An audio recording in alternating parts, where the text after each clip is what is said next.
Hey, all.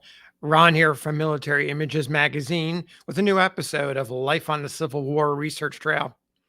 Today, I want to talk about pickets. Much of what we've learned about them, US and CS soldiers that served on picket duty, is mostly based on what the veterans said and wrote long after the end of hostilities. During this period in time, as the two sides sought to heal the wounds of the Civil War, they leaned into the positive and friendly aspects of fraternization between the two sides.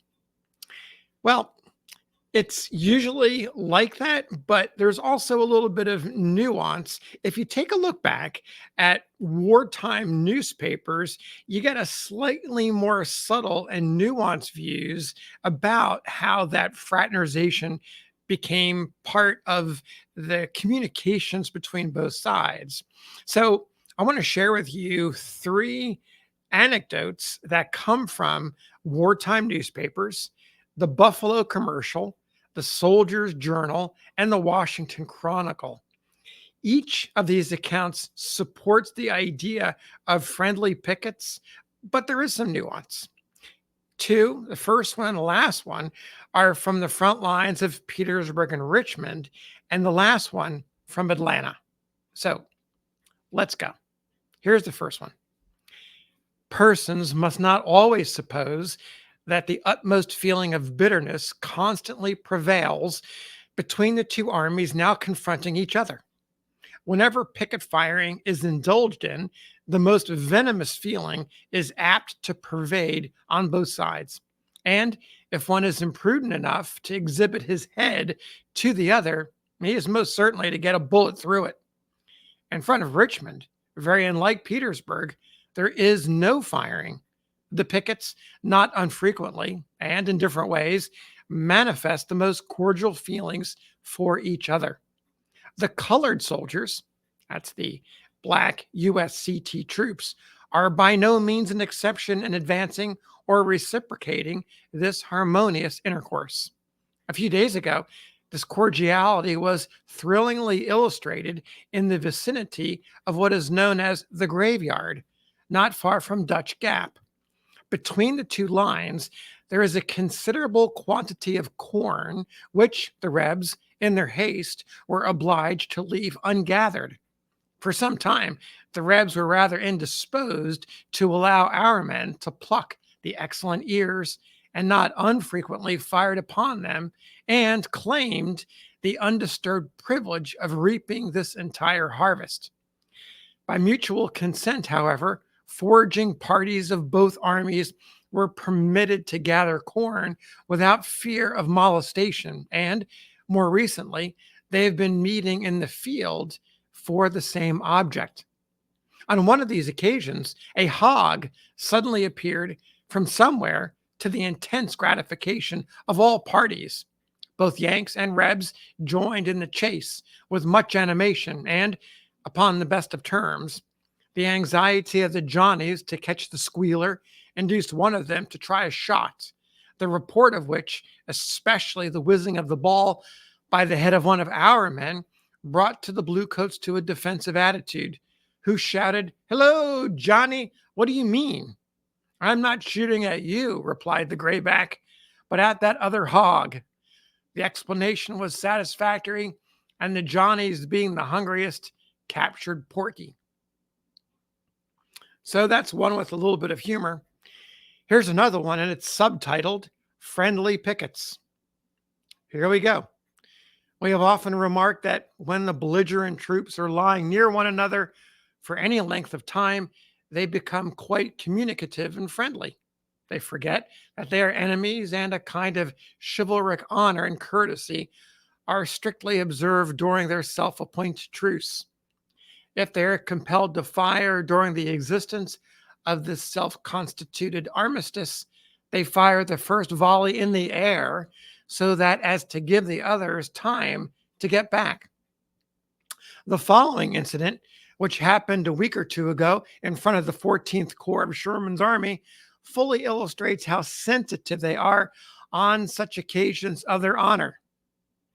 Our works are pretty close to the enemy's, and the pickets nearly meet in the center.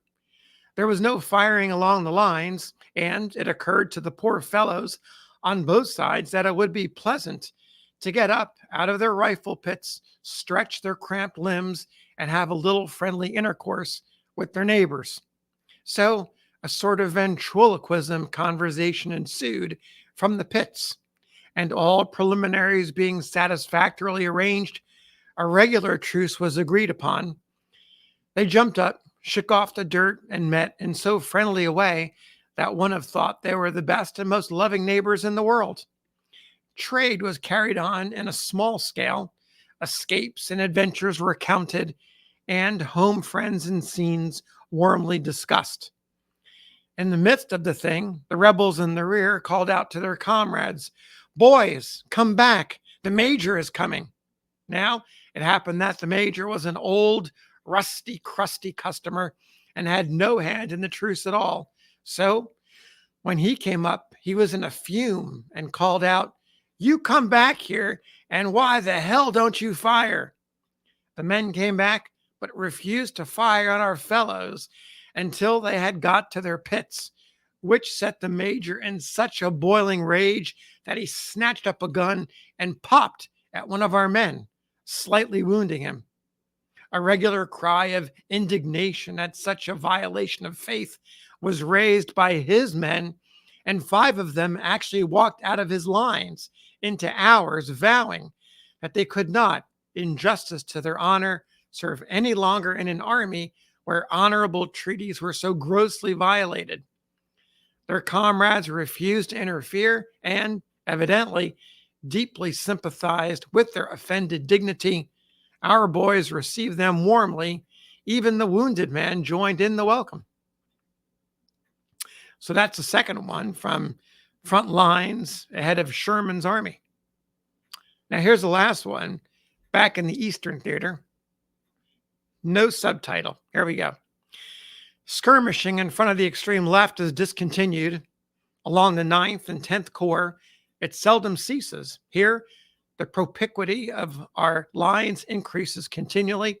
Strange to say, very few get hurt. There is no doubt owing to good breastworks. Yesterday afternoon, our pickets near the Weldon Road were astonished to see a rebel come into plain view and frantically wave a white handkerchief attached to a ramrod. After a brief debate on our side as to whether the man should be held or shot, it was decided to meet him and discover the object of such strange behavior. Out strode a courageous Yankee, divested of all arms, and curtly inquired the meaning of that white flag. "Oh, nothing in particular," was the reply. "We want to make a bargain with Ewans not to fire on Weans. And I'm going to trade with you.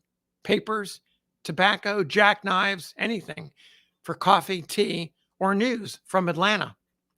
The rebel looked sadly at his soiled handkerchief, emblem of peace, and remarked, half in soliloquy and half by the way of inquiry, "This is not like picketing in 1862.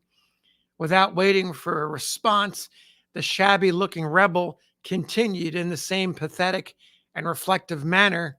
"Then we did picketing. Now it is skirmish, skirmish, skirmish, night and day. We used to stick our guns in the ground by the bayonets and seldom kill each other. Everything has changed. Everything has changed now." It is hard to say how long he would have mused aloud on the mutability of picket practice if the soldier in blue uniform had not brusquely interrupted him by the order, "Bout face. Orders are not to talk or have any intercourse with you fellows. This is 1864. We cannot afford to fight you now as we did 2 years ago." And here they separated. So there you go. A few stories about life if you were a picket on the skirmish lines in 1864, late 1864, along the Petersburg and Richmond lines, and along the lines against Sherman's army. So thanks for listening. We'll see you on the next episode of Life on the Civil War Research Trail.